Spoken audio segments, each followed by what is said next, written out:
اس section کا پہلا chapter ہے چیپٹر 6.1 ایکولوجی آف جینز. یہ اصل میں ایک فارورڈ ہے. ہاوی کروزے اور جان ریڈر کی کتاب تھی پیرامڈز آف لائف، اس کے لیے لکھا گیا. ڈاکنز فوراً ہی افریقہ کو انسانیت کا گھڑوارہ یعنی کریڈل قرار دیتے ہیں. وہ لکھتے ہیں ہمارے جسم میں افریقہ کا خون ہے، ہماری ہڈیاں اس کی مٹی میں دفن ہے. جی بالکل، اور وہ فوراً اس کو سائنٹیفک پرسپیکٹو سے بھی جوڑتے ہیں. وہ افریقن ایکو سسٹم کو کہتے ہیں کہ یہ پلائسٹوسین دور کی آخری عظیم پناہ گاہ ہے، ایک ریفیوجیم، ایک ایسی جگہ جہاں وہ ماحول اب بھی باقی ہے جس میں انسان ایوالو ہوئے تھے.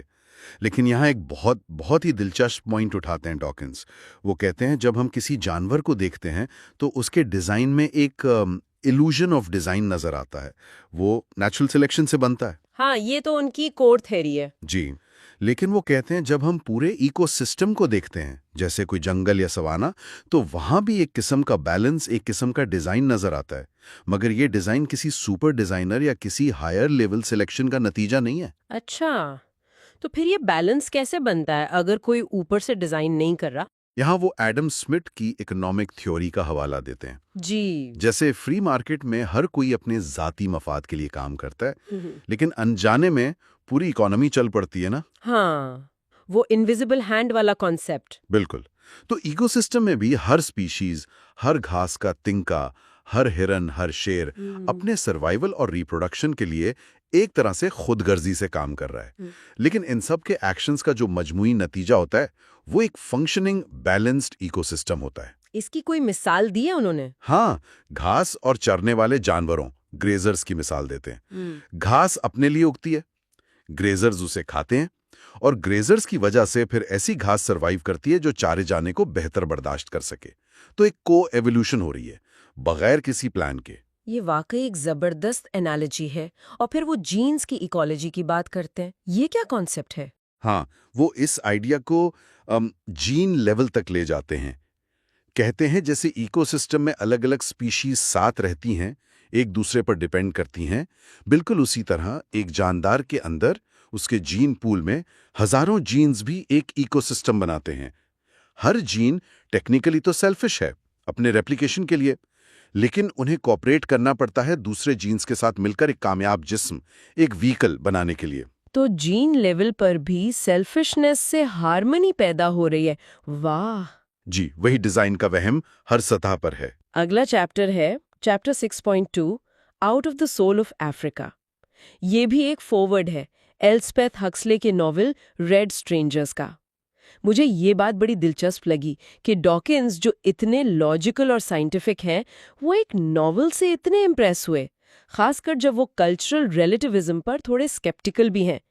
کیا تھا اس ناول میں؟ دیکھیں، اس ناول کی جو خاص بات ہے وہ یہ ہے کہ یہ پڑھنے والے کو 1920s اور 30s کے کینیا کے کیکوئی قبیلے کی آنکھ سے دنیا دکھاتا ہے. جب آپ ان کے کلچر میں، ان کی سوچ میں، ان کی روایات میں گھس جاتے ہیں تو جو برٹش کالونائزرز تھے، سرخ اجنبی، وہ آپ کو عجیب لگنے لگتے ہیں، حتیٰ کہ مذاق خیز. ان کے کانسیپٹس ہی عجیب تھے. اچھا، جیسے کہ کوئی لوگ بکریوں پر بیسڈ اکانومی کے عادی تھے. Gold standard. بکریاں ہی دولت تھی. ان کے لیے سکوں کا کانسیپٹ، کوئنز، وہ بالکل بے معنی تھا. یا پھر کھیت میں جانوروں کا گوبر یعنی کھاد ڈالنا، ان کے لیے یہ اپنے مویشیوں پر لعنت بھیجنے جیسا تھا، کیونکہ گوبر تو مویشی کا حصہ ہے، اسے زمین میں کیوں ڈال رہے ہو؟ صحیح، مطلب ان کا ورلڈ ویو ہی بالکل الگ تھا. بالکل الگ. حتیٰ کہ انصاف کا کانسیپٹ بھی. اگر ایک بھائی دوسرے کو قتل کر دے تو یورپین لاء میں یہ امپورٹنٹ تھا کہ کس بھائی نے قتل کیا، لیکن کیکویو روایت میں یہ ذمہ داری پورے خاندان پر آتی تھی کہ وہ بلڈ پرائس ادا کریں. انڈیویجول سے زیادہ کمیونٹی اہم تھی. تو ڈاکنز کہتے ہیں کہ یہ ناول انہیں مجبور کرتا ہے سوچنے پر کہ ہم اپنے کلچر کے کانسیپٹس کو کتنا یونیورسل سمجھ لیتے ہیں. اور انہوں نے اس کتاب کو ڈھونڈنے کی بھی کوشش کی تھی جب یہ آؤٹ آف پرنٹ تھی. یہ ان کی اٹیچمنٹ شو کرتا ہے. جی بالکل. اب آتے ہیں chapter 6.3 I speak of Africa and golden جوائز. یہ ایک اور فارورڈ ہے، اس بار میکنیز بچوں کی کتاب دا لائن چلڈرن کے لیے. اینگس، میزی اور ٹریورس. یہ کہانی تو مجھے لگا بالکل ہی ایکسٹراڈنری ہے. ہاں، یہ واقعی میں. یہ بچے بوٹسوانا کے اوکاوانگو ڈیلٹا میں اپنے پیرنٹس کے ساتھ خیموں میں رہتے تھے. والد وائلڈ لائف فلم میکرز تھے، لیکن ان بچوں کی زندگی عام نہیں تھی۔ وہ لینڈ روور چلاتے تھے، گاڑیوں کے ٹائر بدلتے تھے، اور سب سے حیرت کی بات، جنگلی شیروں کو ریڈیو کالر سے ٹریک کرتے تھے۔ خود؟ بچے؟ جی ہاں۔ اور ان کی ماں کیٹ نکلز، جو پہلے ایکٹریس تھیں اور پھر ایوولوشنری بایولوجسٹ بن گئیں، وہ انہیں خود بش میں پڑھاتی تھیں۔ ڈاکنز اس اسکول ان دا بش کی بہت تعریف کرتے ہیں کہ کیسے یہ بچے پریکٹیکل سکلز بھی سیکھ رہے تھے اور ایکیڈیمک نالج بھی۔ ایک کنونشنل اسکول سے بہت الگ ایکسپیرینس تھا یہ۔ ڈاکنز نے اپنے خاندان کے ساتھ ان کے کیمپ کا وزٹ بھی کیا تھا، اور اپنی بیٹی جولیٹ کا ذکر بھی کرتے ہیں کہ وہ ٹریورز کے ساتھ اکیلے نکل گئی تھی شیروں کو ٹریک کرنے۔ یہ پل کرنا صرف کہانی پتہ چلتی ہے، بلکہ اس ماحول کا، افریقہ کی رات کی آوازوں کا، اس وائلڈنس سے قربت کا احساس ہوتا ہے۔ بالکل، یہ صرف بچوں کی کہانی نہیں ہے، یہ اس کنیکشن کی کہانی ہے وائلڈ نیچر کے ساتھ، جو شاید اب کم ہوتا جا رہا ہے دنیا میں۔ سیکشن 6 کا آخری حصہ ہے چیپٹر 6.4 ہیروز اینڈ اینسیسٹرز۔ یہ ایک ٹریول پیس ہے۔ یہاں ڈاکنز افریقہ کو صرف انسانیت کا وطن نہیں بلکہ اپنی ذاتی پیدائش کی جگہ کینیا کے طور پر دیکھتے ہیں۔ وہ اپنے بچپن کو یاد کرتے ہیں۔ ہاں، وہ 1994 میں کینیا واپس جاتے ہیں اور نیروبی کے قریب مگاتھی ندی کے پاس اپنے بچپن کا گھر ڈھونڈنے کی کوشش کرتے ہیں۔ جی۔ وہ 2 سفید جھوپڑیاں۔ اس سفر میں وہ کچھ بہت اہم لوگوں سے ملتے ہیں۔ ایک تو رچرڈ لیکی، مشہور پیلیانتروپولوجسٹ، اور ان کی بیوی میو لیکی۔ جی۔ رچرڈ لیکی صرف فاسلز کے لیے نہیں جانے جاتے، بلکہ ہاتھی دانت کے غیر قانونی شکار، آئیوری پوچنگ، کے خلاف ان کی جو بے باک جنگ تھی، اس کے لیے بھی جانے جاتے ہیں۔ جی۔ اور اس کی انہوں نے بڑی قیمت بھی ادا کی۔ ہاں، وہ پلین کریش والا واقعہ۔ جی، جس میں انہوں نے اپنے دونوں پیر کھو دیے۔ پھر وہ ڈگلس ہیملٹن سے ملتے ہیں۔ آئن اور اوریا ڈگلس ہیملٹن، جو ہاتھیوں پر ریسرچ کرتے ہیں۔ جی، لیک نائیواشا پر وہ ہاتھیوں پر اپنی ریسرچ کے لیے دنیا بھر میں مشہور ہیں۔ ڈاکنز ان کے کام سے، ان کی ڈیڈیکیشن سے بہت متاثر ہوتے ہیں۔ ایئن کے قصے ہیں کہ وہ کیسے ہاتھیوں کے بالکل قریب جا کر انہیں اسٹڈی کرتے تھے۔ بہت ہمت والا کام۔ ایک زخمی تیندوے لیپرڈ کو بچانے کی کوشش کا بھی ذکر ہے۔ اس میں مسائی ٹریکرز اور کینیا وائلڈ لائف سروس کے رینجرز کی مہارت نظر آتی ہے۔ افسوس وہ کوشش کامیاب نہیں ہوئی تھی۔ تو یہ لوگ صرف سائنٹسٹ نہیں تھے، ڈاکنز کے لیے ہیروز تھے۔ اس ملاقات کا سگنیفیکنس کیا تھا؟ صرف قصے، کہانیاں، یا کچھ اور؟ میرے خیال میں اس کا سگنیفیکنس یہ تھا کہ ڈاکنز کو افریقہ میں نہ صرف ہمارا اینسیسٹرل پاسٹ نظر آیا، جسے وہ میو لیکی کے ساتھ میوزیم میں ہومنڈ فاسلز جیسے KNM ER 1470 دیکھ کر محسوس کرتے ہیں، بلکہ انہیں وہاں آج کے ہیروز بھی نظر آئے، لوگ جو ہمت سے، ڈیڈیکیشن سے، سائنس کے ذریعے اس ورثے کو بچانے اور سمجھنے کی کوشش کر رہے ہیں۔ اچھا، تو یہ لوگ ان کے لیے فیوچر کی انسپریشن تھے؟ ماضی اور مستقبل دونوں کو جوڑ رہا تھا یہ چیپٹر۔ بالکل۔ افریقہ کے ان تجربات اور سائنس پر غور کرنے کے بعد ڈاکنز اسی قسم کی تنقیدی سوچ، کریٹیکل تھنکنگ، کو ایک بالکل مختلف موضوع پر لاگو کرتے ہیں، اور شاید زیادہ بنیادی موضوع پر، کہ ہم چیزوں پر یقین کیسے کرتے ہیں۔ اور یہ ہمیں کتاب کے آخری سیکشن تک لے آتا ہے۔ Section 7، A Prayer for My Daughter۔ یہ سیکشن صرف ایک چیپٹر پر مشتمل ہے، لیکن اس کی اہمیت بہت زیادہ ہے۔ یہ ایک کھلا خط ہے، ایک اوپن لیٹر جو ڈاکنز نے اپنی بیٹی جولیٹ کو لکھا تھا جب وہ 10 سال کی تھیں، اور اس کا مقصد اسے کوئی خاص عقیدہ سکھانا نہیں، انڈاکٹرینیشن نہیں، بلکہ یہ سکھانا تھا کہ سوچنے کا صحیح طریقہ کیا ہے، کسی بات کو ماننے کا۔ Chapter 7.1 good and bad reasons for believing. خط شروع ہوتا ہے اس بنیادی سوال سے، ہم کیسے جانتے ہیں کہ کوئی بات سچ ہے؟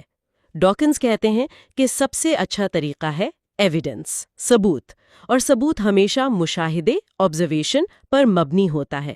یا تو ڈائریکٹ آبزرویشن، جیسے ایسٹروناٹس کا خلا سے زمین کو گول دیکھنا، یا پھر انڈائریکٹ، جیسے ایک ڈیٹیکٹیو سراغ جمع کر کے کلوز سے کیس سالو کرتا ہے۔ سائنس بھی اسی طرح کام کرتی ہے، ہائپوتھیسس بناؤ، پریڈکشن کرو، پھر ایویڈنس سے ٹیسٹ کرو۔ جی، لیکن پھر ڈاکنز 3 بری وجوہات، بیڈ ریزنز بتاتے ہیں جن کی وجہ سے لوگ اکثر چیزوں پر یقین کر لیتے ہیں بغیر ایویڈنس کے۔ پہلی وجہ ہے ٹریڈیشن، روایت۔ یہ وہ عقیدے ہیں جو بس نسل در نسل چلتے آ رہے ہیں، اکثر یہ بھی پتہ نہیں ہوتا کہ شروع کہاں سے ہوئے تھے۔ مثال کے طور پر الگ الگ مذہبوں کے بچے عام طور پر وہی مانتے ہیں جو ان کے والدین مانتے تھے، صرف اس لیے کہ یہ ان کے گھر کی روایت ہے۔ صحیح۔ ایک اور مثال وہ حضرت مریم کے جسم سمیت آسمان پر اٹھائے جانے ازمپشن کا کیتھولک عقیدہ دیتے ہیں۔ یہ کہانی صدیوں بعد بنی اور 1950 میں پوپ نے اسے آفیشل ڈاکٹرن قرار دیا، بغیر کسی نئے ثبوت کے۔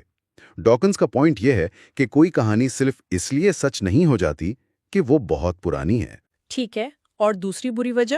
کسی بات کو مان لینا، جیسے پوپ کے کہنے پر ازیومشن کے عقیدے کو مان لینا صرف اس لیے کہ وہ پوپ ہیں، یا کسی اور مذہبی لیڈر کی بات مان لینا۔ ڈاکنز کہتے ہیں سائنس میں بھی ہم ایکسپرٹس کی بات مانتے ہیں، لیکن فرق ہے وہاں ان کی بات کی بنیاد ایویڈنس پر ہوتی ہے، اور وہ ایویڈنس پرنسپل میں سب کے لیے اویلیبل ہوتا ہے کہ وہ خود چیک کر سکیں۔ صرف اتھارٹی کافی نہیں ہے۔ اور تیسری بری وجہ ہے ریویلیشن، الہام یا وحی، یعنی کسی بات کو صرف اس لیے سچ مان لینا کیونکہ آپ کو اندر سے احساس ہو رہا ہے کہ یہ سچ ہے، ایک انسائیڈ فیلنگ، بغیر کسی باہر کے ثبوت کے۔ جیسے کوئی کہے مجھے الہام ہوا ہے، یا مجھے بس لگ رہا ہے کہ فلاں بات سچ ہے۔ ڈاکنز کہتے ہیں کہ اندرونی احساسات جیسے محبت اہم ہے، لیکن ان کے پیچھے بھی اکثر واضح وجوہات یا ثبوت ہوتے ہیں، جیسے کوئی آپ کے لیے کیا کرتا ہے وغیرہ۔ ایک سائنٹسٹ کو بھی ہنچ ہو سکتا ہے، لیکن وہ اس ہنچ کو پھر ایویڈنس سے ٹیسٹ کرتا ہے۔ صرف اندر کا احساس کسی بات کو سچ ثابت کرنے کے لیے کافی نہیں ہے، خاص طور پر جب وہ دوسروں کے احساس سے کانٹرڈکٹ کرے۔